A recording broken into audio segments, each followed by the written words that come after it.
আসসালামু আলাইকুম রহমতুল্লাহি ওবারাকাতু। সম্মানিত প্রিয় বন্ধুগণ, আজকে খুবই অত্যন্ত গুরুত্বপূর্ণ একটি বিষয় নিয়ে উপস্থিত হইলাম। বিষয়টি হচ্ছে, যে সকল ভাইয়েরা প্রিয় মানুষটিকে সময় দিতে পারতেছেন না, যে একদম মেশিনে একদম নড়বড় হয়ে গেছে, একদম নিস্তেজ হয়ে গেছে, অথবা আপনার বয়স বেশি হয়ে যাওয়ার কারণে আপনি সময় দিতে পারতেছেন না, অথবা যুবক মানুষ বিভিন্ন লাইনে গিয়ে আপনার নিজের জীবন এবং যৌবনকে একদম নষ্ট করে ফেলছেন, তো তাদের জন্য অত্যন্ত গুরুত্বপূর্ণ আজকে একটি বেশওয়াজ নিয়ে উপস্থিত হইলাম, আজকে একটি রেসিপি নিয়ে উপস্থিত হইলাম। তো সম্মানিত প্রিয় বন্ধুগণ, আমার হাতে দেখতেছেন দুটি কলম, আমার হাতে দেখতেছেন আপনারা দুটি কলম। তো এই দুটি কলমের ভিতরে একটি কলমের ভিতরে কালি আছে, আর একটি কলমের ভিতরে কালি নাই। তো এটার দ্বারা আমি আপনাদেরকে বোঝাচ্ছি স্পষ্ট করে। যেমন আমি একটি খাতা নিলাম, তো খাতা নেওয়ার পরে তো এই খাতার ভিতরে আমি যে কলমটার কালি নাই, এই কলমটা আমি লিখতে লিখতে একদম শেষ করে ফেললাম, লিখতে লিখতে কলমের কালিটা আমি একদম শেষ করে ফেললাম। তাহলে এই কলমটার ভিতরে কোনো কালি নেই, আর এই কলমটার ভিতরে কালি আছে, কারণ এটা আমি কখনোই ব্যবহার করি না। যে সকল যুবক ভাইরা বিভিন্ন লাইনে গিয়ে আপনার কলমের কালি একদম শেষ করে ফেলছেন, একদম নিস্তেজ করে ফেলছেন, একদম আঁকা বাঁকা করে ফেলছেন, এখন আপনি বিয়ে করতে ভয় পাইতেছেন, তো ওই সকল ভাইদের জন্য খুবই অত্যন্ত গুরুত্বপূর্ণ হবে আজকের এই ভিডিওটি। ধৈর্য সহকারে আপনারা দেখতে থাকুন, আশাবাদী আপনার উপকার হবে। অযথা সময় নষ্ট না করে ভালো কিছু দেখুন, ভালো কিছু দেখলে ইনশাল্লাহ জীবন পরিবর্তন হয়ে যাবে। তো সম্মানিত প্রিয় বন্ধুগণ, তো আমরা দেরি না করে মূল আলোচনায় চলে যাই। প্রথম নাম্বার কাজ হচ্ছে আল্লাহ তাআলার উপর ইয়াকিন রেখে, বিশ্বাস রেখে আমাদেরকে আমল করতে হবে। রোগ যেহেতু আমার, রিস্ক তো আমাকেই নিতে হবে, আমল আমাকেই করতে হবে। কে কি বলল সেদিকে আমাদেরকে কর্ণপাত করলে হবে না, কর্ণপাত করলে হবে না। তো সম্মানিত প্রিয় বন্ধুগণ, যেহেতু রোগ আপনার হয়ে গেছে, এখন তো আপনাকে চিকিৎসা নিতেই হবে। চিকিৎসা যদি না নেন তাহলে সমস্যায় আপনাকে পড়তে হবে, মুসিবতে আপনাকে পড়তে হবে। সঠিক সময়ে সঠিক চিকিৎসা নেওয়াই কিন্তু বুদ্ধিমানের কাজ, না হয় পরবর্তীতে আফসোস এবং লাখ টাকা খরচ করেও কিন্তু আপনি সমাধান পাবেন না। যেই কলমটার আপনি কালি শেষ করে ফেলছেন, এখন তো ওই কলমটার ভিতরে কালি আপনাকে ভরতে হবে, না হয় ওই কলম থেকে কখনোই কালি বের হবে না। তো এই কলমের ভিতরে আপনি কীভাবে কালিটা কীভাবে ভরবেন, আপনাকে চিকিৎসা নিতে হবে। চিকিৎসা যেহেতু আগে ভুল করে ফেলছেন, আল্লাহ তাআলার কাছে তওবা করবেন, ইস্তেগফার করবেন। এবং অনেক ভাইয়েরা এই কলমটাকে একদম বাঁকায় ফেলছে, একদম আঁকা বাঁকা করে ফেলছে, একদম নরম করে ফেলছে। আগে অনেক শক্ত ছিল, আগে অনেক শক্তিশালী ছিল, কিন্তু এটা নিজের হাত ব্যবহার করার কারণে একদম এভাবে বাঁকায় ফেলছে, একদম একদম এই আগাটাকে একদম মোটা করে ফেলছে, গুঁড়াটাকে একদম চিকন করে ফেলছে। তো ওই সকল ভাইদের জন্য খুবই অত্যন্ত গুরুত্বপূর্ণ হবে আজকের এই বেশওয়াজটি। তো আজকের এই বেশওয়াজটি আমরা একটা গাছের বীজ দিয়ে তৈরি করব। আজকে এই গাছের বীজটি যদি আমরা এই নিয়মে ব্যবহার করতে পারি, আমি যেই নিয়মে আপনাদেরকে বলে দিব, এই নিয়মে যদি আপনারা এভাবে ব্যবহার করতে পারেন, তাহলে ইনশাআল্লাহ আশাবাদী আপনার ক্ষতিটা পূরণ হবে। আপনি যে অনেক দিন যাবত এই ক্ষতিটা করছেন, এই ক্ষতি থেকে আপনার পূরণ হবে ইনশাআল্লাহ।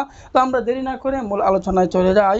তো এই বেশওয়াজটি আমরা তৈরি করতে হলে এটি আমাদেরকে 15 দিন পর্যন্ত, 15 থেকে 20 দিন পর্যন্ত আমাদেরকে এই বেশওয়াজটি ব্যবহার করতে হবে।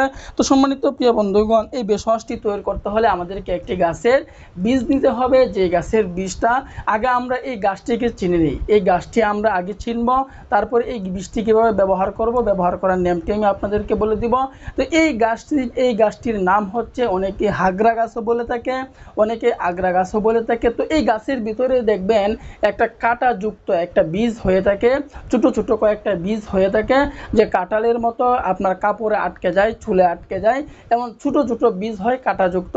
তো এই বীজটাই হচ্ছে আমাদের মূলত প্রয়োজন। তো এই বীজটা আমরা নিয়ে নিব। আমরা এই গাছটা যে জায়গায় পাবো, এখন বলতে পারেন এই গাছটা আমরা পাবো কোথায়? এই গাছটা দেখবেন অনেক সময় রাস্তার আশেপাশে হয়ে থাকে, অনেক সময় জঙ্গলেও হয়ে থাকে, অনেক সময় ক্ষেত খামারেও এই গাছটি হয়ে থাকে, হাগরা গাছ। তো এই হাগরা গাছটি যখনই আমরা চিনে ফেলবো, আগ্রা গাছটি যখনই আমরা চিনে ফেলবো, চিনার পরে এই আগ্রা গাছটি আমরা চিনার পরে আমরা কি করব, এই গাছের বীজগুলো আমরা নিয়ে আসব। নিয়ে আসার পর এই বীজগুলো আমরা শুকাবো। এই বীজগুলো যখন আমরা শুকাবো, শুকানোর পর আমাদের কাজ করতে হবে, বীজগুলো শুকায়া আমাদেরকে জাল দিতে হবে।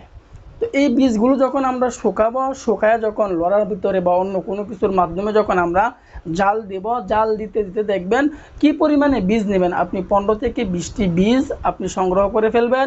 তো সংগ্রহ করার পরে এই বীজগুলো আপনি একটু কোনো কিছুর মাধ্যমে আপনি জাল দিবেন। জাল দেওয়ার পরে এটা থেকে তেল বের হবে, দেখবেন এটা থেকে পর্যাপ্ত পরিমাণে আপনার তৈল জাতীয় বের হচ্ছে।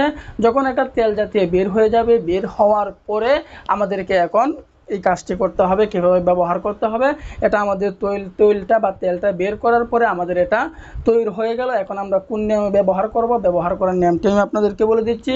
তো সম্মানিত প্রিয় বন্ধুগণ, আমরা এভাবে ন্যাচারাল প্রাকৃতিক উপায়ে আমরা গাছগাছরা দিয়েও আমরা প্রোডাক্ট তৈরি করিয়া থাকি। যে সকল ভাইদের সমস্যা বেশি, 2 বছর 3 বছর 4 বছর যাবৎ এই সমস্যায় ভুগতেছেন, যে একদম আঁকায় বেঁকায় ফেলছেন, একদম গুড়িটাকে চিকন করে ফেলছেন, আগাটাকে একদম মোটা করে ফেলছেন, একদম নিস্তেজ হয়ে গেছে, তো ওই সকল ভাইদের জন্য এই গাছগাছরা দিয়ে একদম হাই কোয়ালিটির প্রোডাক্ট কিন্তু আমরাও তৈরি করে থাকি। আপনার যদি সময় না থাকে, যদি না পান, তাহলে আমাদের সাথে যোগাযোগ করবেন। আমি যত পদ্ধতি আপনাদেরকে বলে দিছি, নিয়ম আমি আপনাদেরকে বলে দিছি। তো এই গাছগাছরা দিয়ে আমরা প্রায় একটা মালিশ তৈরি করছি। এই মালিশটা প্রায় আমরা 12টি গাছের উপাদান দিয়ে আমরা তৈরি করছি। তো এই মালিশের সাথে থাকবে একটা বটিকা, আমলতাস বটিকা। তো এই দুটি মিলিয়ে হচ্ছে আমাদের একটি প্যাকেজ। তো আপনি আমাদের সাথে যোগাযোগ করবেন, কন্ট্যাক্ট করবেন, আপনাকে ইনশাল্লাহ ভালো কিছু দেওয়ার জন্য আমরা চেষ্টা করব ইনশাল্লাহ। অযথা মানুষের কাছ থেকে অযথা প্রতারণার শিকার না হয়ে আলেমদের সাথে যোগাযোগ করেন, আলেমদের সাথে পরামর্শ করেন, ইনশাল্লাহ আশা করি কখনোই আপনি ঠকবেন না। তো সম্মানিত প্রিয় বন্ধুগণ, এটা আমরা ব্যবহার করব কিভাবে, ব্যবহার করার নিয়মটি আমি বলে দিচ্ছি। যে বেশওয়াশটি আমরা তৈরি করছিলাম, তো তৈরি করার পরে এটা আমরা কিভাবে ব্যবহার করব, ব্যবহার করার নিয়মটা হচ্ছে আমরা এটাকে আমাদেরকে ব্যবহার করতে হবে একদম গোড়া থেকে আগা পর্যন্ত আমাদেরকে এভাবে মালিশ করতে হবে। একদম গোড়া থেকে আগা পর্যন্ত আমাদেরকে এভাবে মালিশ করতে হবে। আগা থেকে এভাবে নয়, আমাদেরকে মালিশটা করতে হবে একদম গোড়া থেকে এভাবে আগার দিকে, একবারে উপরের দিকে আর একবারে নিচের দিক থেকে এভাবে আমাদেরকে মালিশ করতে হবে। প্রায় 5 থেকে 6 মিনিট বা 10 মিনিট পর্যন্ত আমাদেরকে সকাল এবং রাত্রে আমাদেরকে মালিশ করতে হবে। এভাবে যদি আমি মালিশ করতে পারি, তাহলে দেখবেন ইনশাআল্লাহ আপনার ভিতরে অনেক পরিবর্তন চলে আসতেছে। আপনি অন্য মানুষকেও এটি ব্যবহার করার জন্য উৎসাহিত করবেন। তো দেরি না করে আবারও বলতেছি, রোগ নিয়ে বসে না থেকে চিকিৎসা নেন, চিকিৎসা নেওয়াও কিন্তু সুন্নাত। তো আল্লাহ তাআলা আমাদের সকলকেই বোঝার তৌফিক দান করুন, আমিন।